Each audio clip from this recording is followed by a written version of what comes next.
ሙቷል። ለእኛ ለምሳሌ ጥቅስ ሰጥተህ እንደምንጠይቅ ለምሳሌ እስካሁን ድረስ እፎይ ይኸው ቁርአን ጥቅስ ሰጥቶ ሐዲስ ቁጥር ሰጥቶ ነው የጠየቀ። ጥቅስ ጥቀስና ጠይቅ። ይኸው ተፈቅዶልሃል። መጽሐፍ ቅዱስ ጥቅስ ጥቀስና ጠይቅ። ችግር የለውም። ኢየሱስ ሞቷል። መጽሐፍ ቅዱስ ጥቅስ ጥቀስና ጠይቅ። አህመድ ሲፈቀድ ደግሞ ተጠቀምበት እድሉን። የጥያቄ ምልክት ያለውን መጽሐፍ ቅዱስ አለ እንዴ? መጽሐፍ ቅዱስ ጥቀስ። እኛ ልክ አሁን ቁርአን ጠቅሶ እንዳሳየ የራሴን ነው የምጠይቃቸው። የራስ ጥያቄ የማይባል ነገር የለም። መጽሐፍ ቅዱስ አይደለም። ኢየሱስ ሞቷል አልሞተም? ስለዚህ ጥቅስ የለህም ማለት ነው። ጥቅስ የለህም። ኢየሱስ ሞቷል የሚል ጥቅስ የለማ። ከንተን የራስህ ነው። ኢየሱስ ሞቷል ወይ የሚልን ትላለህ እንደ ተጽፎበታል። የራስህን ለምን ትፈልጋለህ? መጽሐፍ ስላለን ከመጽሐፍ ጠይቀን። መጠየቅ የፈለግኩትን ነው የምጠይቀው። ለምንድን ነው የሚሸሹት? ኢየሱስ ሞቷል ወይስ አልሞተም? እሺ ጥሩ መልካም። ኢየሱስ ክርስቶስ በስጋ ሞቷል። እሺ ሞቷል። እሺ ምን ያህል ቆይቶ ነው የተነሳው? ማስረጃ መጽሐፍ ቅዱስ ማስረጃ ጠቅስ ጠይቀኝ። አይደለም ማስረጃ እኮ ምላሽ እየሰጠሁ አይደለም። ምላሽ ሲሰጥ እኮ ነው ማስረጃ ነው የማመጣው።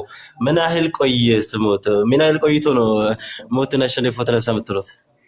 እሺ 3 ቀን 3 ሌሊት። በዛችው ቆይታ እሱ በሞትበት ቆይታ ዓለም ማንን ነው እየተማጸነ የነበረ? ዓለም ማንን ነው እያመለኩት የነበሩት? ዓለምንስ ማን ነው ሲያስተዳድር? ሲያስተዳድር የነበሩ ማን ነው? እዩቱ ዓለም ብቻቱ ሌሎ ስንት ጋፊ ጉደን ጋፈት ቀጥል። እፎይ ችግር የለውም። ጋፊ አጃይባን ጋፈት ቀጥል። የሮ ጉያ ሰዴን እኒ ዱኤ ሰኒቲ ኤንቱ ዓለም ብቻቱ ዓለምኒ ኤኑን ቀደቻ ቱሪ ኤኑን ገበራ ቱሪ ጉያ ሰዴ ሰርቲ አንድ አይነት ጥያቄ ነው ዘመናት ሙሉ የሚጠየቀው። እሺ እኛ የመሰለ ጥያቄ ጠይቃለህ ከመጽሐፍ ቅዱስ ጠቅሰህ ጠይቃለህ ብለን ስናስብ፣ ለማንኛውም ችግር የለውም መብሰል አይደለም በቂ። እሺ አህመድ ምን መልስልኝ፣ ችግር የለውም። እሺ ሞት ማለት ነው ለአንተ ሞት ማለት ነው? ሞት አንድ ሰው ከህይወት መለየት ነው። ሞት ማለት ነው እንዳለ እስከነጭራሹ መጥፋት ነው። በቃ ህልውና መጥፋት ነው ሞት ማለት። ሞት ማለት አንድ ሰው ይሄንን ህይወት ለቆሴር ነው። ከህይወት ሲለዩ ነው አንድ ሰው እኮ ህልውና ይጠፋል። ለምሳሌ አንተ ስትሞት በቃ ህልውና ይጠፋል ማለት ነፍሴ ማለት ነው። ህልውና በቃ ጠቅላላ ማንነት ይጠፋል ስትሞት። ታሪክ የሰራሁት ነገር አለ ከኋላ ይቀራሉ። የሰራሁት ታሪኮች ካሉ ክፉም ይሁን ጥሩ ከኋላ ታሪኮች ይተርፋሉ፣ ይቀራሉ። በቀራ ላይ 154ን አንድ ያዘጋጀው ክርስቲያን። ቆይ እስቲ ያዛ እንዴ። እሺ መዝሙር ማነው ዓለምን ሲያስተዳድር የነበሩ? ማንን ነው እያስተማሪ ስለሆነ አህመድ አዳምጧ እያስተማረ ታደርገኝና እንደማመጥና መዝሙር አንተ ሙሴ አህመድ እንዴ ጉልበተኛ ለምን ትሆናለህ? አህመድ አይደለም አላውቅም እኮ ሚውት እያያዝብኝ እኮ ነው። በመሀል እየተናገረ እኮ ነው እሱ። ለምንድን ነው የምናገረው? እሺ እያዳመጥክ እሺ። በጣም እኮ እዚህ እኮ በጣም ነው በቃ በትህትና የምናወራችሁ እንጂ እንደዚህም እድልም አሰጡም። ለማንኛውም እፎይ ከኔ የተሻለ አስተማሪ ስለሆነ እሱ የሚናገር ነገር ካለ እሱን ስማው። እኔም ከሱ አንተው ቀጥል መዝሙር። እሺ በክርስትናው ይኸውልህ አህመድ፣ በክርስትናው ሞት ማለት ህልውና መጥፋት ማለት አይደለም። ኦኬ ዝም ብሎ በቃ ህልውና ከምድረገጽ መጥፋት በቃ ጥፍት ማለት። ህልውናውን ተርጉምልኝ እስቲ፣ ህልውናውን ተርጉምልኝ። ልተረጉም ነው እያዳመጥከኝ አህመድ። እሺ አሁን በክርስትናና በእስልምና ራሱ የሞት አረዳዳችን የተለያየ ነው። ኦኬ በእኛ በክርስትናው አረዳድ ምንድናችን? ስጋችን ከነፍሳችን ይለያል። ነፍሳችን ግን ህያው ናት። ህያው ሆና ነው መሞት። አቆይ ሚውት አድርጋ አዳምጠኝ። ድምፅ ራሱ ትንሽ የሚረብሽ ስለሆነ አንዴ። ነፍስ ከስጋ ትለያለች። ነፍስ ከስጋ ስትለይ ነፍስ ግን ህያውነቷን ጠብቃ ትኖራለች። ነፍስ በባህሪዋ መዋቴ አይደለችም ወይም የምትሞት አይደለችም። ኦኬ ነፍስ የምትሞት አይደለችም። ስለዚህ ህልውና አይጠፋም ማለት ነው። ኦኬ ህልውና አይጠፋም። በእስልምና ያለውን የሞት አረዳድ አንተ ታስተምረናለህ በኋላ። ግን ኢየሱስ ክርስቶስ በ3 ቀን 3 ሌሊት በመቃብር ከቅዱስ ስጋው ሲያርፍ ዓለምን ማን ያስተዳድር ነበር ነው ጥያቄ። ዓለምን ጥንትም ያስተዳድር ፈጥሮም የገዛ የነበረው ራሱ እግዚአብሔር ነው። እግዚአብሔር ደግሞ መለኮት ነው። መለኮት መሞት አይገባውም። መለኮት ሞተ የሚባል ነገር አይነገርለትም። መለኮት በሁሉ የሞላ ነው። መለኮት በሁሉ ያለ ነው።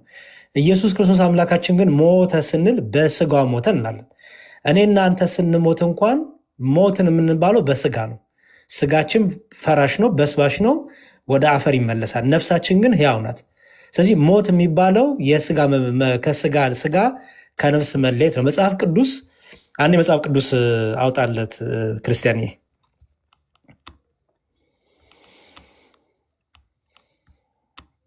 አንደኛ ጴጥሮስ ምዕራፍ 3 እናውጣለትና ከቁጥር 21-22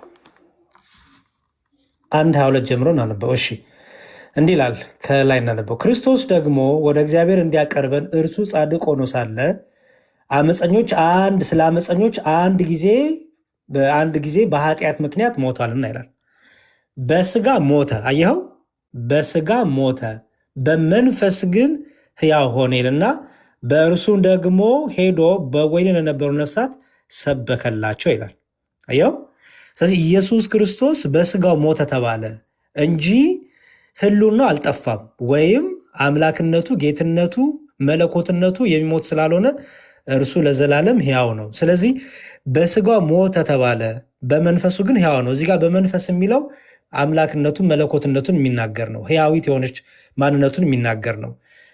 ሕያው ነው። ስለዚህ ምን አደረገ ይላል? በወህኒ ለነበሩት ይላል። በወህኒ ለነበሩት ማለት ነው ታስረው ሲሰቃዩ ለነበሩት፣ ነፍሳቸው በሲኦል ተጥላ ለነበሩት ሁሉ ነፍሳቸውን ከግዞት ነፃ አወጣቸው ማለት ነው። አስተውል እንግዲህ ከሲኦል ነፃ ማውጣት የሚችል ስልጣን ያለው ነው። በሲኦል የነበሩትን ሁሉ ከእስር የፈታ ነው። በሲኦል የነበሩትን ሁሉ ከምን ያወጣ ነው? ከሞት ያወጣ ነው።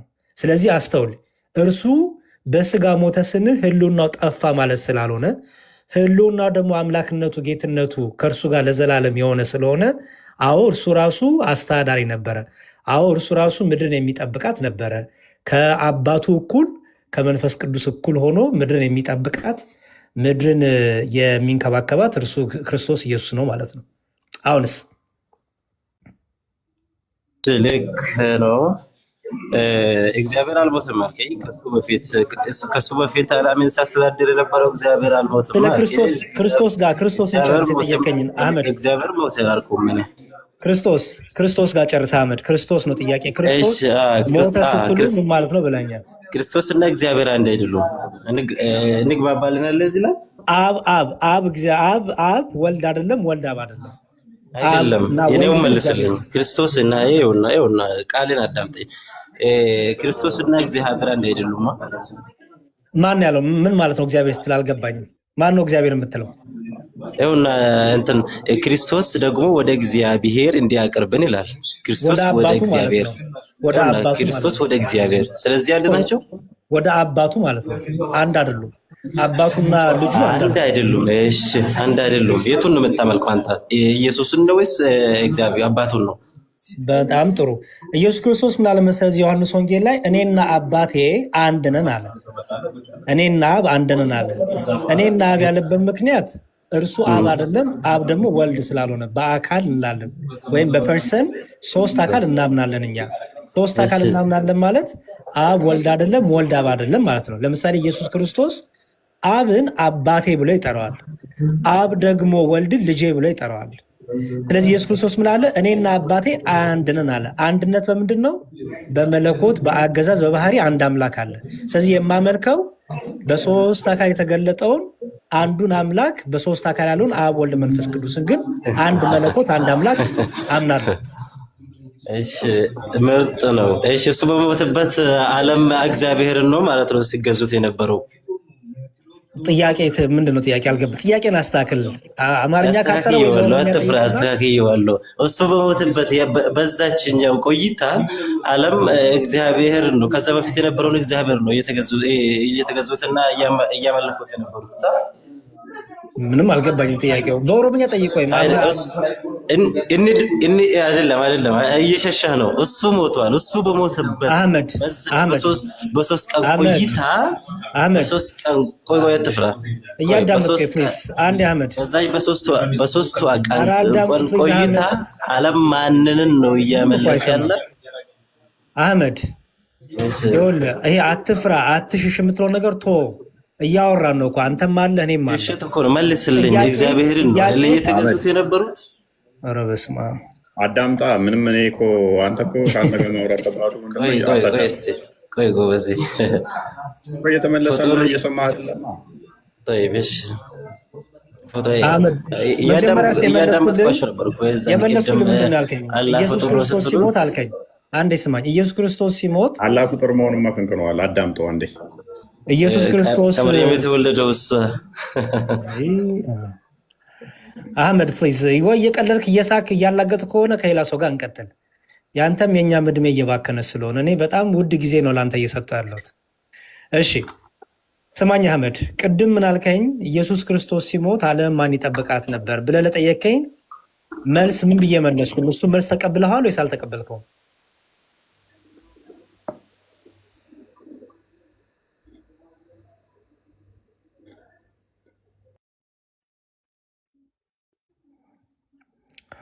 አህመድ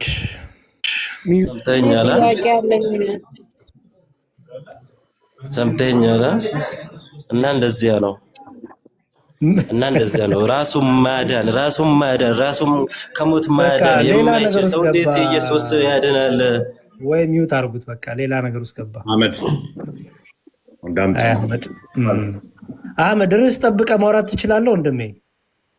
ርዕስ ጠብቀህ አውራና የጠየቀኝ ጥያቄ ቅድም ኢየሱስ ክርስቶስ በስጋ ሲሞት ምን ያህል ቆየ አልከኝ፣ መለስኩልህ። ኢየሱስ ራሱ ከሞት ማዳን ያልቻለ እንዴት ያድን? ለቅሶ ብቻ ነው፣ ለቅሶ ብቻ ሆንክ። በቃ ወይ ሌላ ሰው ድል ይሰጥና እናንተ ወደ እርሳችሁ ተመለሱ። እሺ ቸው እንግዲህ ስለዚህ ፍጡርን እያመለካችሁ ያላችሁት የሞተ ሰው እያመለካችሁት ያላችሁት አህመድ አሁን ሰዓት እየደረሰብን ነው። አላህ መምጫው ሰዓት ደርሷል። ቅርቢቱ ሰማይ ጋር ይመጣል። የእሱን ጊዜ እንትን ልበልና አይ ቲንክ አይዲ ነው የሚለው። አንድ ጥያቄ እንቀበልና እናንተ ወደ እርሳችሁ ተመለሱ። አይዲ ነው የሚለው አይዲ ዲያቆን የዚህ ላይ ግን ብቻ ጨምርና ሙስሊሞች ያነሱት አይዲያ አንድ ደቂቃ ተቀጣይ ጥያቄያቸውን እንጨርስና ብትለያሻለ አንድ ላይ ወይ ማጠቃለያ ሰጥበታለን። እዚህ ቶፒክ ላይ ፈልጌው ነው። እዚህ ቶፒክ ላይ አሁን ያነሳችሁት ላይ ክርስቶስ ሲሞት ዓለምን ማን ይጠብቃታል የሚለውም ብዙ ጊዜ ሙስሊሞች ያሳስባቸዋል መሰለኝ፣ ይጠይቁናል። ግን ከመወለዱ በፊት ዓለምን እሱ ይጠብቃት እንደነበር ይሄንንስ ያስቡታል፣ ያውቁታል? ከመወለዱ በፊት ማለት ነው ክርስቶስ ይቅርታና በዛ ላይ አንድ ጥያቄ አለ። ደግሞ አርግልን ዴቫ ኔትወርክ መሰለኝ፣ ኔትወርክን አስተካክልና እንትን በል አቦ አንድ ሚዩት አርግልን የሚያደርጉ ከላቸዋል ብዬ አስባለሁ። ኔትወርክ አስቸጋሪ ነው። ቃል እየተሰማን አለ። ወይ መጠየቅ እችላለሁ? ቀጥይ አይዲ። እሺ እኔ እስኪ ክርስትናን እንዳምን አሳምኑኝ እስኪ። ነቢያቶች ከዚህ በፊት ከእግዚአብሔር መምጣት በፊት ብዙ ነቢያቶች መጥቶ ነበረ እና ኢየሱስ ጌታ መሆኑን ሰብከዋሉ። ከመረጃ ጋር አሳዩኝ እስኪ። እግዚአብሔር ጌታ መሆኑን ነቢያቶች ነው አንደርስታንድ አልገባችሁም? ጥያቄ ነቢያቶች ኢየሱስ እግዚአብሔር ጌታ መሆኑን ሰብከዋሉ ወይ? ምድር ላይ ብዙ ነቢያቶች ተልከዋሉ። አሁን በእስልምና ብዙ ነቢያቶች ተልከዋሉ ምድር ላይ እስልምና ለማስተማር በአላህ እስቲ አይዲ እንደዚህ እናድርግ። በእስልምና እስቲ ስለ መሐመድ የተናገረ ነብይ ስጭኝ እስቲ። በእስልምና ስለ መሐመድ መምጣት ኖ አይ እኔ ራሴን ኩዌሽን እኔ ስለ ክርስትና ልማር እኮ ነው የመጣሁት እኮ ነው። ገባኝ። አይ በእስልምና ብዙ ነቢያቶች እንዲህ ተናግረዋል ስላልሽኝ እስቲ ያንቺን ስጭኝና የኛን እንሰጥሻለን፣ ችግር የለውም። ግን አንቺ 1-2 ደቂቃ ወስደሽ ለምሳሌ እሱን አላህ ቃል በቃል ብሎታል። አትግባ ፕሊዝ። ቃል በቃል ብሎታል። ሀያን ቃል በቃል ብሎታል። ቁርአን ራሱ ይገልጸዋል። አራት ጉማህን እሺ፣ እኔ የፈለኩት አይዲ ከነቢያቱ መጽሐፍ ላይ ምክንያቱም አሁን እኛ የምናሳይሽ በነቢያቱ መጽሐፍ ነው የምናሳይሽ። ኦኬ፣ ስለ ክርስቶስ የተነገሩትን ትንቢቶች፣ ስለ ክርስቶስ አዳኝነት፣ ስለ ክርስቶስ አምላክነት የተነገሩት ትንቢቶች በነቢያቱ መጽሐፍ እናሳይሻለን። ስማቸውን እየጠቀስን ነገሌ አንድ ጨርስ ጥያቄ እኔ እዚህ የገባሁት ስለ ክርስትና ልማር ነው። ብዙ ክርስቲያን ጓደኞች አሉኝ። እሺ ለምሳሌ ይኸውልሽ አንቺ ሙስሊም ነሽ አይደለ? በጣም ጥሩ። በእስልምናው ብዙ ነቢያቶች ይሄን አድርገዋል አልሽኝ ቅድም። መልካም ብዬ ተቀበልኩ። ጥሩ። ይሄንን እስቲ 1-2 ደቂቃ ወስደሽ አሳይኝ በማስረጃ። ለምሳሌ ከነቢያቱ መጽሐፍ ላይ በእስልምና ወስደሽ ከቁርአን አይደለም የጠቀስኩሽ የምጠይቅሽ ከነቢያቱ መጽሐፍ ላይ አላህ እኮ መስክሮላቸዋል እኮ። እኛ እኮ አሻዱ አላህ ኢላሀ ኢለላህ ብለናል። ሁሉም ነቢያቶች ወደ አላህ መንገድ ሊመሩ ነው። ስጪኝ ለምሳሌ ስለ መሐመድ የጠቀሰ ወይም ለምሳሌ አላህ ባት አለው፣ አላህ እጅ አለው፣ አላህ እንደዚህ ብሎ እሱ ሌላ ፖለቲካ ነው። አንዴ ፖለቲካ አይደለም።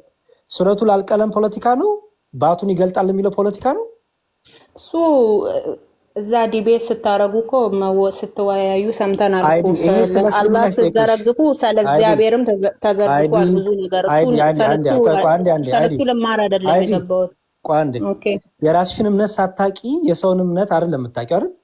ያንቺን እምነት መጀመሪያ እኮ ማወቅ አለብሽ ጠንቅሽ። ያንቺን እምነት መልስ ፖለቲካ ነው እያልሽ ያንቺን እምነት እየተናገርሽ ክርስትናው ምን ብለሽ ነው የምታውቂው? አሁን ለምሳሌ ባት በሚገለጥበት ጊዜ የሚለው ሱራ ፖለቲካ ነው ላንቺ? እሱ ኖ እኔ ያልኩት ያለሁት ስለሱ እንደዚህ ስታወሩ ስለ እግዚአብሔርም ጉድ ደግሞ ብዙ ነገር ነው የሚወጣው ማለት ነው። ለምሳሌ አንድ አውጪልኝ ለምሳሌ አምላክ ነው ብላችሁ የምታመልኩት ሰው እንደ ማንኛውም ሰው ምግብ እየበላ እየጠጣ፣ እኛ ደግሞ የኛ አላህ ደግሞ አይበላም፣ አይጠጣም፣ አይወልድም፣ አይወለድም። አንዴ አይዲ ይኸውልሽ፣ እኔ ቁርአን ነው ጥቅስ የምሰጥሽ፣ አንቺ ደግሞ አንድ ቁርአን መጽሐፍ ቅዱስ ትሰጭኛለሽ ስለ አምላክ። የእናንተ አምላክ ጉዱ ብለሻል። እኔ የአንቺን አምላክ አንድ ጥቅስ ልስጥሽ፣ ስለ ባቱ ልስጥሽ። አንቺ ደግሞ የእግዚአብሔር ጉድ የምትሆን ነገር ሳምንቱ ሙሉ ሲያነጋግር የቆየ አጀንዳ ለሳምንት አልጠየቁሽም። እኔ አንድ ጥቅስ ነው የፈለግኩት። አሁን አጀንዳ እንቀይርና አሳምኑኝ፣ ስለእናንተ እምነት አሳምኑኝ፣ ልማር፣ እስኪ እንማማር፣ አስተምሩኝ። እናንተ የእምነት አባቶች ከሆናችሁ አስተምሩኝ ብዬ እኮ ነው የገባሁት። በቃ ጥሩ፣ እንደዛ አሳምኑኝ። እኔ አንኩዌሽን ጥያቄ ነው የጠየቅ ያለሁት። እናንተ ስለ ፈጣሪያችሁ እንዲህ ነው ብላችሁ እኮ የሰው ልብ ውስጥ በእንትን ጥያቄና ባልሆነ ፈጣሪሽ እንደዚህ ያላችሁ ሳይሆን ስለ እናንተ አምላክ እንዲህ ነው ብላችሁ በትህትና ማለት ነው እንጂ ሌላ አዲስ ውስጥ ምናምን መግባት አያስፈልግም። ንገሩኝ፣ አሁን ፈጣሪ ንገሩኝ። ነብያቶች ሰብከዋሉ። ሁለተኛ ጥያቄ ደግሞ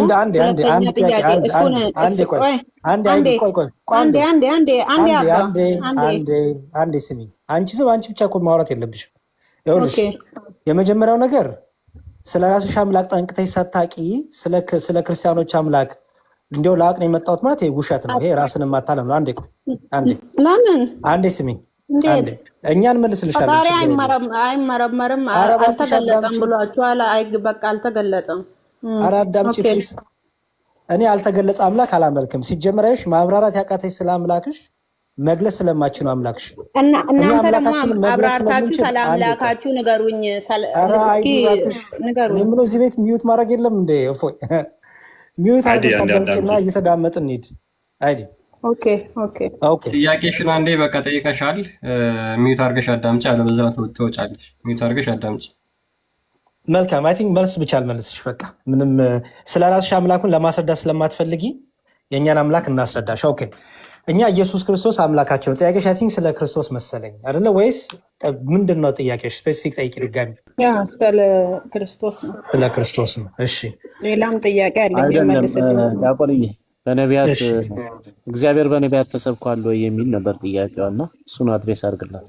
ነቢያቶች እግዚአብሔርን ሰብከዋል ወይ? እስልምና ላይ ያሉ ነቢያቶች አላህን ሰብከዋል ብላ ነበር። እሱም በእርግጥ ማስረጃ የላትም። በነቢያት እግዚአብሔር እንደተሰበከ አሳያት። እሱ ነው ጥያቄው። እኔ ስሰማ የነበረው እሱ ነው። አሁን ካልቀየረች አይመስለኝም። ከራሱ ነው በነቢያት ተሰብኳል እግዚአብሔር የሚለው ነው።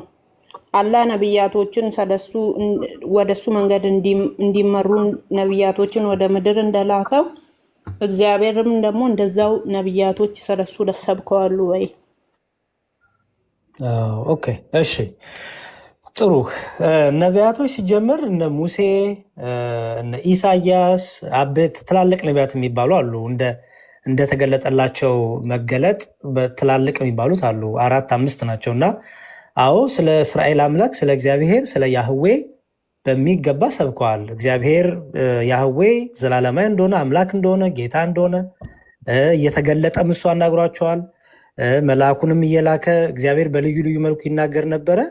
አዎ ነቢያቱ ስለ እግዚአብሔር ያልተናገሩበት ጊዜ የለም። ስለ እግዚአብሔር ያልጻፉበት ጊዜ የለም። ስለ እግዚአብሔር ደግሞ ገልጠውልናል። ስለ እግዚአብሔር ሲጽፉ እግዚአብሔር ማን እንደሆነ እግዚአብሔር ምን እንደሆነ ጽፈውልናል፣ ገልጠውልናል። ስፔሲፊክ ጥያቄሽ ምንድን ነው? አሁን ስለ እግዚአብሔር ነቢያት ስለ እግዚአብሔር ተናግሯል? አዎ ተናግሯል። ግን ምንድን ነው የፈለግሽው? ለምሳሌ አሁን ይሄ እሺ ልበል። ሁለተኛ ደግሞ እግዚአብሔር አምላክ ነው አይደል? አሁን ፈጣሪ ስንል አንተ ልብ ውስጥ የምታስበውን ያውቃል። ሁላችንም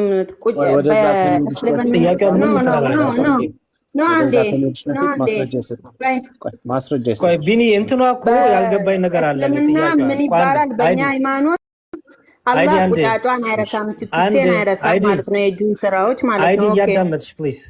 ለምሳሌ ቅድም አሁን እግዚአብሔር ስለ በነቢያት ተሰብኳል።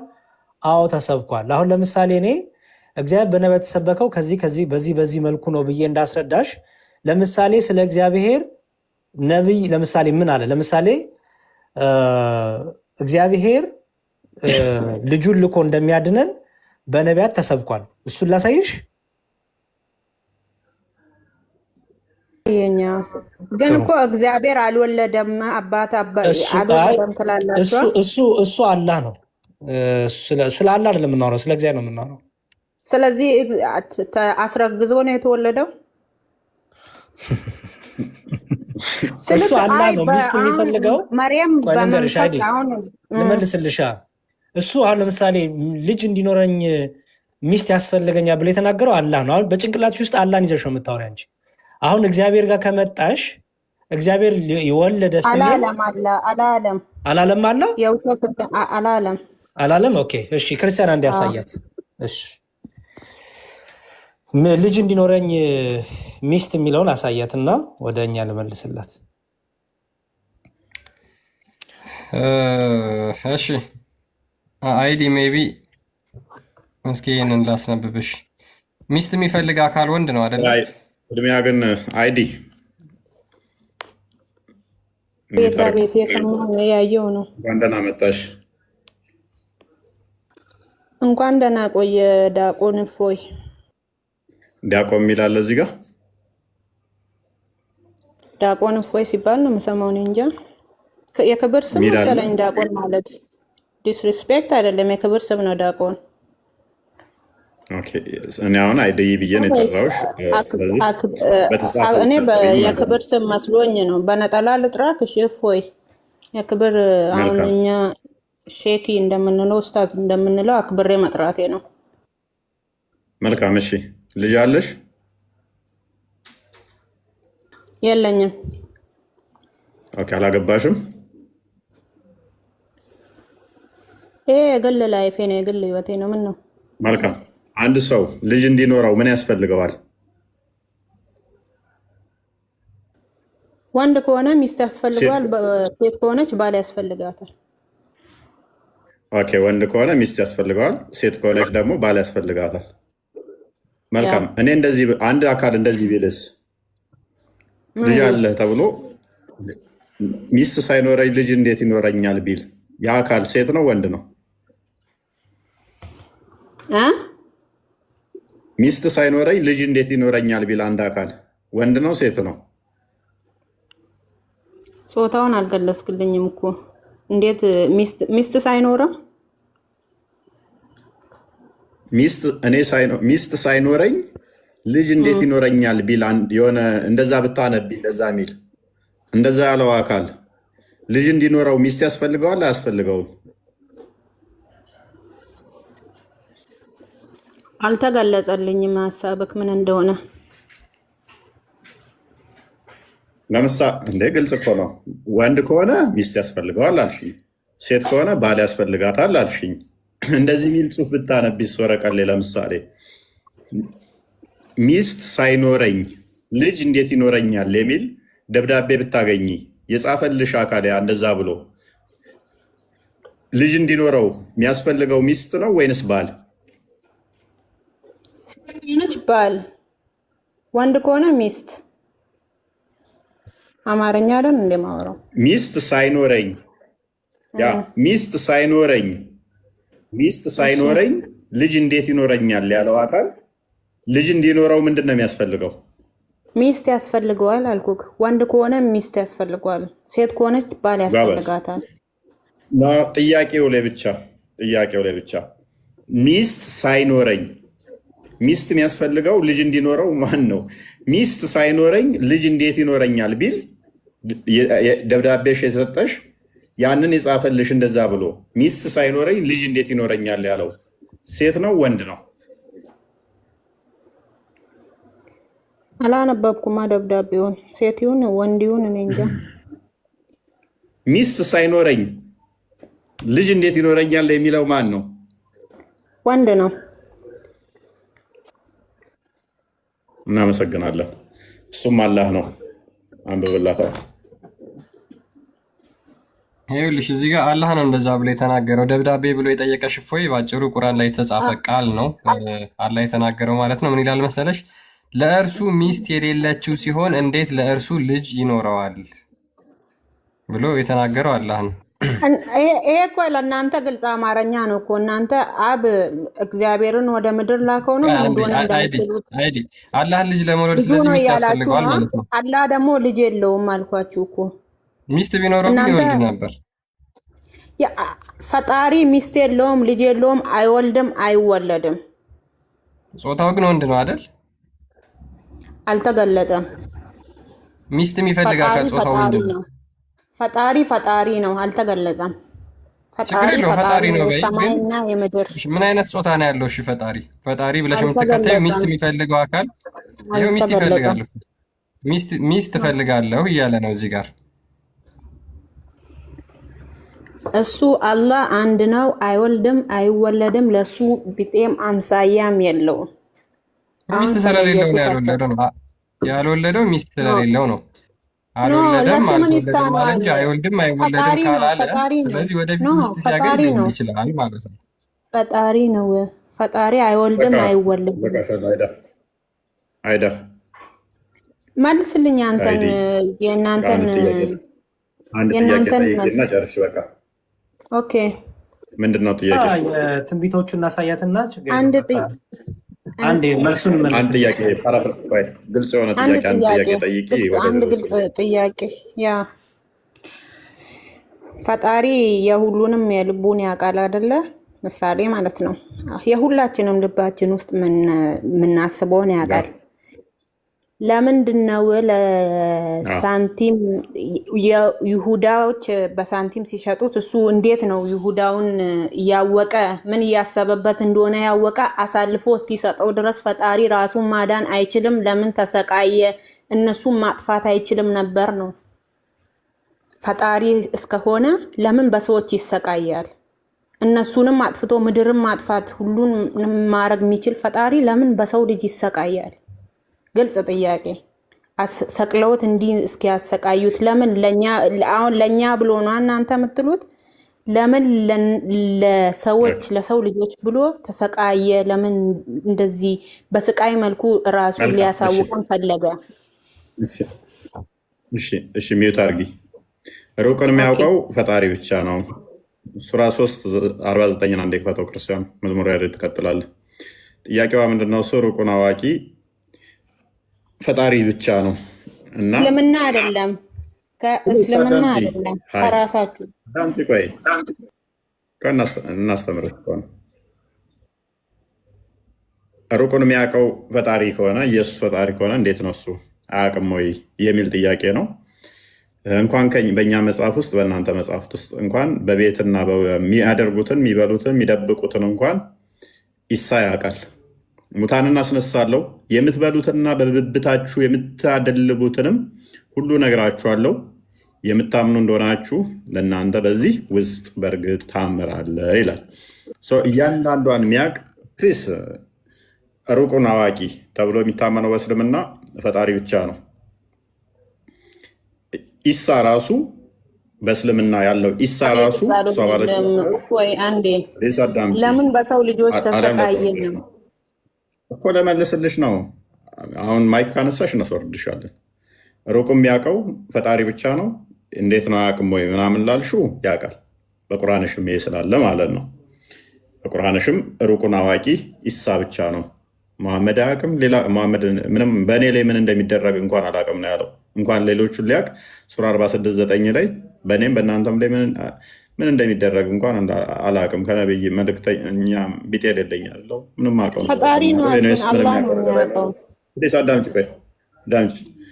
ስለዚህ ሩቁን አዋቂ ኢሳ ነው። በቁርአንም ሱራ እንትና መዝሙር ላይ ትቀጥላለህ። ማርቆስ ወንጌል ምዕራፍ 2 ላይ ከቁጥር 5 ጀምሮ በልባቸው ውስጥ ያለውን እንኳን ያውቃል። የልብን የሚያውቀው ማን ነው ላልሹ ያውቃል። መዝሙር ላይ መቀጠል ትችል። ቀጥል እንዳነሳችሁ ላይ ኢየሱስ ክርስቶስ ለምን መከራን ተቀበለ? ለምን ያ ሁሉ ስቃይ ተቀበለ ነው የመጀመሪያው መልስ መሰለሽ አይዳ። የእኛ አምላክ ዝም ብሎ ከሰማይ ሆኖ ዝም ብሎ በቃ በጽሁፍ ብቻ የምናውቀው አምላክ አይደለም። የእኛ አምላክ ፍቅሩን የገለጠልን አምላክ ነው። ብዙዎች አምላክ አላቸው። የብዙዎቹ አምላክ ግን ዝም ብሎ በቃ አያውቁትም። ከፍጥሩ ጋር ራሱ ትስስርም ግንኙነትም የለውም። የእኛ አምላክ ግን በጽሁፍ ብቻ አይደለም፣ ከእኛ ጋር ሆኖ እኛን መስሎ ሰው ሆኖ አይተነዋል። በዛ ደግሞ ፍቅሩን ገልጧ ብለን እናምናለን። ስለዚህ ታዲያ ለምንድን ነው አምላክ ሲሆን እንዲሰቀል፣ እንዲገረፍ፣ እንዲደበደብ ይሄ ሁሉ መከራ እንዲደርስበት ለምን ዝም አለ ካልሽ፣ አንደኛ ፈቃዱ ስለሆነ በዛ መልኩ ፍቅሩን ሊገልጽ ስለፈለገ። መጽሐፍ ቅዱሳችን እንዲህ ይላል። ክርስቲያን የሚሰጠን ጥቅሶች ቶሎ ቶሎ እያወጣላት እንሂድና ከኃጢአታችን ሊያድነን ከኃጢአታችን ሊያጥበን ስለፈለገ የመጀመሪያው ፍጹም የሆነ ይቅርታ ፍጹም የሆነ ድነት የሚገኘው ቤዛ ሆኖን እሱ ስለሆነ፣ ቤዛ ማለት ምትክ ሆኖን ስለሆነ ያንን ምሕረቱ ለመግለጽ ስለና ስለ ሁላችን ስለ አንቺም ባታምኝበትም ስለ ሁላችንም ግን መከራን ሕማምን ተቀበለ። ሮሜ 5:8 አንዴ ክፈትላት። እሺ ነገር ግን ይላል፣ ነገር ግን ገና ኃጢአተኞች ሳለን ክርስቶስ ስለኛ ሞቷልና እግዚአብሔር ለእኛ ያለውን የራሱን ፍቅር ያስረዳናል ይላል። ስለዚህ እግዚአብሔር ምን ያህል እንደወደደን የምናውቀው እኛ ዝም ብሎ በቃ ከሰማይ ሆኖ በቃ ዝም ብሎ ወዳቸዋለሁ በሚል አይደለም፣ በተግባር ወዶን አሳዩናል። ለምሳሌ ፍቅር የሚባለው ትክክለኛ ፍቅር የሚባለው ቅድም እፎይ ሲጠይቅሽ ነበረ፣ ባል አለሽ ወይ ብሎሻል። ባልሽ እንደሚወድሽ እርግጠኛ የሚሆነው ምን ሲያደርግ ነው? ለአንቺ መስዋዕትነት ሲከፍል ነው። ለአንቺ የሚገባውን ነገር በተግባር ሲያደርግልሽ ነው እንጂ ዝም ብሎ በአፉ ወድሻለሁ ስላልሽ አይደለም። የእኛ አምላክ በአፍ ብቻ ወይም በቃል ብቻ ለመወዳቸዋለሁ የሚለን ከእኛ ጋራም ሆኗል። ስለዚህ እግዚአብሔር ለእኛ ያለውን ፍቅሩን ልጁን ለእኛ ቤዛ እንዲሆን ልጁ ስለኛ እንዲሰቀል በመስጠት ፍቅሩን ገለጸ። ለምን? ከኃጢአታችን እንድንታጠብ ከኃጢአታችን እንድንነጻ። ሮሜ 5:8 ይሄን ይነግርሻል። ኢየሱስ ክርስቶስ የሞተበት ደግሞ ሌላው ደግሞ በመጽሐፍ እንደተጻፈው እዚህ አንደኛ ቆሮንቶስ ደግሞ ወጣላት። አንደኛ ቆሮንቶስ ምዕራፍ 15 ከቁጥር 3 እስከ 4 አንደኛ ቆሮንቶስ ምዕራፍ 15 ከቁጥር 3 እስከ 4 እሺ አንደኛ ቆሮንቶስ ምዕራፍ 15 አይደል ያወጣው? አዎ እሺ። እኔ ደግሞ የተቀበልኩትን ከሁሉ በፊት አሳልፌ ሰጧችሁ እንዲህ ብዬ አለ። ምን? መጽሐፍ እንደሚል ክርስቶስ ስለ ኃጢአታችን ሞተ ተቀበረም፣ መጽሐፍ እንደሚል በሶስተኛው ቀንም ተነሳ ይላል። ስለዚህ ክርስቶስ ታዲያ ለምንድን ነው የሞተው ካልሽን ደግሞ መጽሐፍ እንደሚማለት ማለት ነው ነቢያቱ እንደተናገሩት ትንቢቱ ይፈጸም ዘንድ ኢየሱስ ክርስቶስ ስለኔና ስለ አንቺ ስለ ሁላችን ምን ሆነ? እዚህ ጋር መጽሐፍ እንደሚል የሚለው መጽሐፍ እንደሚል ምንድነው? ትንቢቱ እንደተናገሩት የተናገሩ ትንቢቶች አሉ። በኋላ ላይ ሳይሻለው ትንቢቱ ይፈጸም ዘንድ አንዴ ልጨርስና ትጠይቅኛለሽ ፕሊስ። ትንቢቱ ይፈጸም ዘንድ ጥቅሶቹን እያሽ ትንቢቱ ይፈጸም ዘንድ መከራን ተቀበለ፣ ተገረፈ፣ ተሰቃየ፣ ሞተ። የትኛው ትንቢት ካልሽኝ ትንቢተ ኢሳይያስ ምዕራፍ 53 ጋር ይደላት አንዴ። ይሄ ደግሞ በነቢያት አስቀድሞ የተነገረውን ትንቢት ደግሞ ላሳይሽ ነው። በነቢያት ደግሞ አስቀድሞ እርሱ ስለኛ መከራን እንደሚቀበል ደግሞ የተነገረበት ትንቢት አለ። ምን ይላል? እሺ ከፍ በል ትንሽ ወደ 3 ወደ 4 ሂድና እሺ የተናቀ ከሰውም የተጠላ የሕማም ሰው ደዌንም የሚያውቅ ነው። ሰውም ፊቱን እንደሚያሰውርበት የተናቀ ነው፣ እኛም አላከበር ነው። በእውነት ደዌያችንን ተቀበለ፣ ሕማማችንም ተሸክሟል። እኛ ግን እንደተመታ በእግዚአብሔር እንደተቀሰፈ እንደተቸገረን ቆጠር ነው። እርሱ ግን ስለ መታለፋችን ቆሰለ፣ ስለ በደላችንም ደቀቀ። የደህንነታችንም ተግሣጽ በእርሱ ላይ ነበር፣ በእርሱም ቁስል እኛ ተፈወስ ይላል። እሺ ስለዚህ ኢየሱስ ክርስቶስ የቆሰለው የተቸነከረው የደማው የተገረፈው እኛ እንፈወዘን ነው። በእርሱ ቁስል እኛ እንፈወዘን፣ በእርሱ ግርፋት እኛ ከመከራ እንድንወጣ ነፃ እንድንሆን ስለኛ ቤዛ ምትክ ሊሆን ይህን አደረገ። የመጨረሻው ጥቅስ ልስጥሽና ወደ አንቺ እመጣለሁ።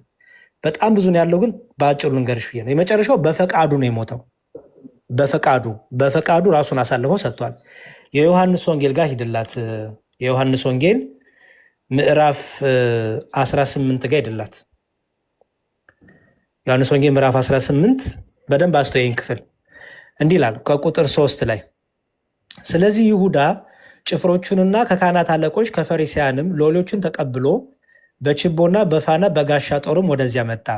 ኢየሱስም የሚመጣበትን ሁሉ አውቆ ይላል። እሺ ኢየሱስም የሚመጣበትን ሁሉ አውቆ ወጣና ማንን ትፈልጓላችሁ አላቸው። ሊይዙት፣ ሊገርፉት፣ ሊሰቅሉት እንደመጡ ስለ አውቋል ጌታ አልሸሸም፣ አልሮጠም፣ ቆሞ ጠበቃቸው። ምክንያቱም በእርሱ መገረፍ በእርሱ ቁስል እኛን እንደምንፈወስ ስለሚያውቅ። ስለዚህ ማንን ትፈልጋላችሁ አላቸው። የናዝሬቱን ኢየሱስን ብለው መለሱለት። ኢየሱስም እኔ ነኝ አላቸው። አሳልፎ የሰጠው ይሁዳ ደግሞ ከእርሱ ጋር ቆሙ ነበርና እንግዲህ እኔ ነኝ ባላቸው ጊዜ ወደኋላ አፈግፍገው በምድር ወደቁ ይላል። አስተዊ ክርስቶስ ምንም አላረገም። በቃ እኔ ነኝ ብቻ ነው ያላቸው። እኔ ነኝ ሲላቸው ግን ወደቁ። ለምን ወደቁ? እኔ ነኝ የሚለው ቃል ብቻ ነው የጣላቸው። አልተዋጋቸውም። ምንም የተፈጠረ ነገር የለም። እነሱ ግን ጎራዴ ይዘዋል፣ ገመድ ይዘዋል፣ ሊሰቅሉት የሚያስፈልገውን ነገር ሁሉ ይዘዋል። ኢየሱስ ክርስቶስ ግን እኔ ነኝ ባላቸው ጊዜ በምድር ላይ ወደቁ እነዛ ሁሉ ይላል። ኦኬ።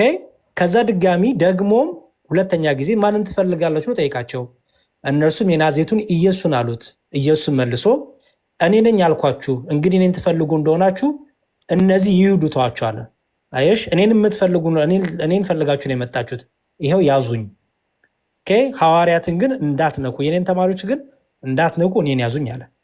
ይህን ክፍል ሙሉን ብናነበው ረጅም ነው የሚሆነው። ስለዚህ ማጠቃለያው መሰለሽ ኢየሱስ ክርስቶስ ለምን ተሰቀለ ካልሽ የመጀመሪያው ስለኛ ስለ አንቺ ስለ ዓለም ሁሉ ቤዛ ሊሆን መድኃኒት ሊሆን በቁሱ ሊፈውሰን ትንቢት ይፈጸም ዘንድ የተነገረ ትንቢት አለ አስቀድሞ በነቢዩ በኢሳይያስ በሌሎችም ነቢያት የተነገራል። ያ ትንቢት ይፈጸም ዘንድ። ሁለተኛ ደግሞ ኢየሱስ ክርስቶስ ራሱን በፈቃዱ ስለኔና ስለ አንቺ ስለ ዓለም ሁሉ በደል ኃጢአት በፈቃዱ ራሱን ስለሰጠ፣ ኦኬ፣ በፈቃዱ ራሱን ስለሰጠ። ሶስተኛው ደግሞ ሮሜን ጠቅሼልሻለሁ። ኃጢአተኞች ሆነን ሳለን በደለኞች ሆነን ሲያለን የሚያድነን ማንም ሳይኖር ሳለ እርሱ ራሱ ከሰማይ ወርዶ ሌላ አማራጭ አልነበረም። ተሰቅሎ ከመሰቃየቱ አንዴ ልጨርስልሽ፣ ያለማጌታው ነው። አረ ልጨርስልሽ። ኦኬ። ስለዚህ እርሱ ከኛ ጋር ሊሆን ስለወደደ፣ ኦኬ። የቅድምን ብዬሻለው የእኛ ጌታ እኛ አይደለም መስፈርት የምናውጣለት አይዳ። ለምሳሌ ፍጡር ለፈጣሪው መስፈርት የሚያወጣ ከሆነ ጣዖት ነው የሚያመልከው።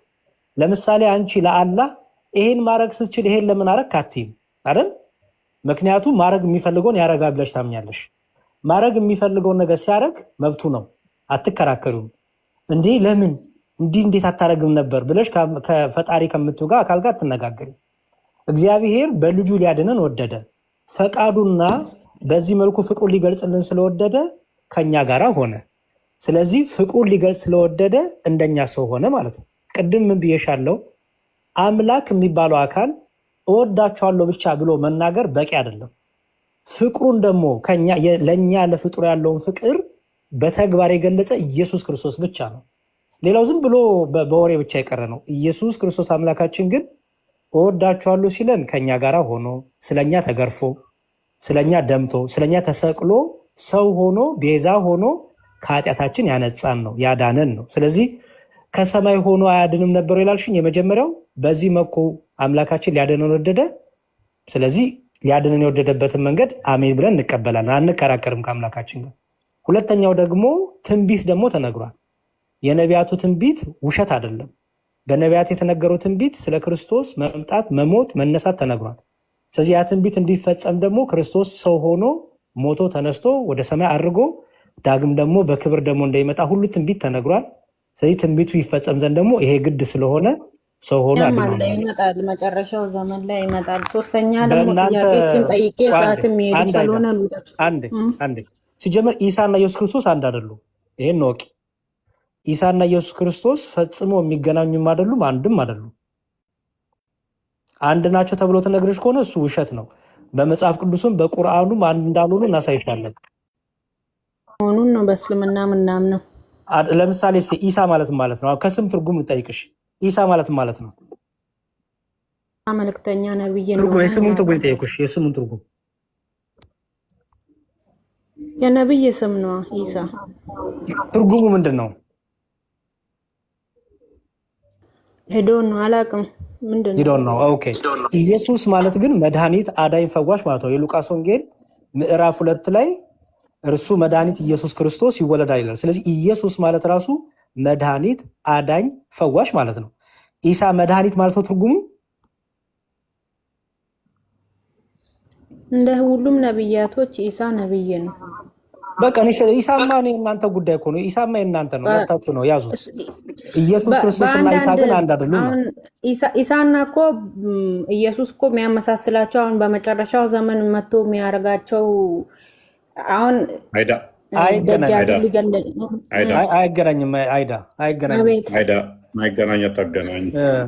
ማገናኘት ገናኝ እኛው ቁሚና የጠየቅሽው ተመለሰልሽ። ኢየሱስ የመጨረሻው ጊዜ የዓለም መጨረሻ መጥቶ ህዝቦቹን አያድንም። እሺ የመጨረሻው ጥያቄሽ ምንድን ነው? እሱ ነው ጥያቄሽ የመጨረሻው እና የመጨረሻው ጥያቄ 3 ቀን ሞቶ እስኪነሳ ዓለምን ማን ያስተዳደረ ነበር?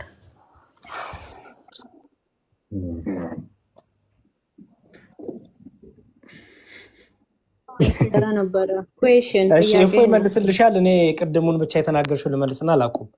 ኢየሱስ ክርስቶስ ሲመጣ ምን ያደርጋል ላልሽኝ፣ አንድ የማቴዎስ ወንጌል እናውጣላትና ላሳያት በመጽሐፍ ቅዱስ ኢየሱስ ክርስቶስ እና ኢሳ እንደማይገናኙ። እሺ ይሰጣል። ክርስቲያን አንዴ አሳያትና በቃ እንጨርስ። የማቴዎስ ወንጌል ምዕራፍ 24ን ኢየሱስ ክርስቶስ ሲመጣ ምን ያደርጋል የሚለውን ብቻ እናሳያት።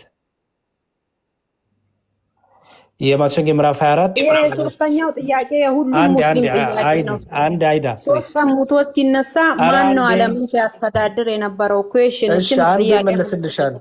ችግር የለውም አንዴ ችግር የለውም ሳይሆን የማይገናኝ መሆኑን ላሳይሽ ነው። ኢሳን ከደጃል ጋር አታጊው፣ እሱ ከደጃል ጋር ይዋጋ። ኢየሱስ ክርስቶስ ግን ስለ ደጃል የሚባል ነገርም ታሪክም የለም። ኢየሱስ ክርስቶስ ኢሳ አይደለም ያልንበት አንደኛው ይሄ ነው። ቁጥር 30 ላይ ምን ይላል? የሰማያት ኃይላት ይነዋወጣሉ፣ በዚያን ጊዜ የሰው ልጅ ምልክት በሰማይ ይታያል። በዚያን ጊዜም የምድር ወገኖች ሁሉ ዋይ ዋይ ይላሉ። የሰው ልጅንም በኃይልና በብዙ ክብር በሰማይ ደመና ሲመጣ ያውታል። መላእክትም ከታላቅ መለከት ድምፅ ጋር ይልካቸዋል። ከሰማያት ዳርቻ እስከ ዳርቻ ከአራቱ ነፋሳት ለእርሱ የተመረጡትን ይሰበስባሉ ይላል። ስለዚህ ኢየሱስ ክርስቶስ ሲመጣ ምንድነው የሚያደርገው? እንደምታየው ከሰማያት ዳርቻ እስከ ዳርቻ ያሉት መላእክቱን ይልካል። መላእክቱ ደግሞ ክርስቶስ ያዛቸውና የዓለም ፍጻሜ የዛን ጊዜ ይሆናል። ስለ መላእክቱ ሁሉ ለእሱ የተመረጡትን ይሰበስባሉ። የሰው ልጅ በሰማይ በክብር ወደ ምድር አይወርድም። ኧረ እባክሽ አዳምጪ ቆይ። አይዳ አንድ አዳምጪ። በጣም ጊዜ ገደልሽ። በቃ ቀጥሉ ወይ ኤኒዌይስ በቃ ፈጣሪ ወደ ምድር አይወርድም። ህንፃዎችን ሊጎበኝ ወደ ምድር ችግሩ እኮ አላህና ኢሳን ጭንቅላታቸው ውስጥ እየፈለጉት ነው። አሁን አንቺ ኢሳን ማን ነው? ኢሳን እየፈለግሽ ነው። ደጃል ሚስት አግብቶ ልጅ ወልዶ ምናምን የሚለውን የእስልምና ትምህርት እየፈለግሽ ነው። የዛን ጊዜ የዓለም ፍጻሜ ይሆናል። ኢየሱስ ክርስቶስ ሲመጣ የዓለም ፍጻሜ ይሆናል። አላገናኘውም። በቀደሙም ለእፎይ ሲነገረው ነበር። ህንፃዎችን ሊጎበኝ ይወርዳል ኢየሱስ ወክ ይበላል ማታ ማታ ተብሏል፣ ተነግሮታል እኮ። ህዝቦቹን ሊያድን ወደ ምድር አይወርድም ነው ያለው። አላህ ነው በአንድ ገሩ ለሌሊት ሁሌም ሸንከፍ ሸንከፍ እያለ የሚመጣው። አላህን መስሎሽ ከሆነ ተሳስተሻል። ሁሌም ይወጣል የሚወርድ የሚወጣ ምናምን። አላህን ፈልጊው። በአንድ ገሩ የሚመጣው እሱ ነው፣ ወደ ቅርቢቱ ሰማይ ማለት ነው። ኦቨርኦል ምንድነው እሱ መዝሙረ ያሬድ እንዳለው ነው። አይ ቲንክ አሚር ሶስት ቀን ሲሞት እሱ መልስልኝና እኔም መሽቶብኛል። ሪካርድ ቅድም ተመልሷል። ሜይ ቢ ዩቲዩብ ላይ ገብተሽ ማየት ትችላለሽ። ከአንቺ በፊት የነበረው እዚሁ ገስት ላይ ረጅም ደቂቃ ቁጭ ብለሽ መልሶልሽ ነበረ። አሚር አጠር አድርገህ ጠይቅ። 7 ሰዓት ሊሆንበት ነው። እሺ አጭር ጥያቄ ነው። እሺ በቃ በሬስፔክት አመሰግናለሁ። ሌላ ጥያቄ ካለኝ እመለሳለሁ። አመሰግናለሁ ሁላችሁንም። እሺ ባይ። ዩቲዩብ ላይ አዳምጪ። ቅድም ተጠይቀው በጣም አጭር ጥያቄ ነው። ኦኬ ሌላ ጥያቄ ካለኝ ተመልሼ እመጣለሁ። ፎሎ አድርጌሻለሁ። ፎሎ መልሽና እኛም ቤት ስንከፍት መተሽ መጠየቅ ትችያለሽ። ምናልባት ልንከፍት እንችላለን እፎይ ከዘጋ በኋላ ጥያቄዎች ለመሸባቸው እና ፎሎ መልሽልኝ። ዲያቆንን ፎሎ መልሽለት። ዲያቆን ፎሎ አድርጋትና ትመልስላታለች። ፎሎ ላድርግሽ። ዲያቆን እፎይ ነው አይኔን ነው የሚልሽ። አመሰግናለሁ ዲያቆን እፎይ። እመለሳለሁ። እፎይ ዲያቆን አይደለም፣ እኔን ነው ዲያቆን የሚልሽ። እኔ ነኝ ዲያቆን፣ እፎይ ዲያቆን አይደለም። መዝሙረ ያሬድ ኦኬ፣ መዝሙረ ያሬድን ነው ኦኬ። ፎሎ አድርጌሻለሁ። ሰምተሽ ነው አይደለ? እኔ ዲያቆን አይደለሁም። እንደዚህ የሚሉ ካሉ ቀጣፊና ወራዳ አባ እፎይ እማማ ሄዳ ይበቃሻል። አሁን ኦኬ እመለሳለሁ። ደህና ደሩ። እሺ አሚር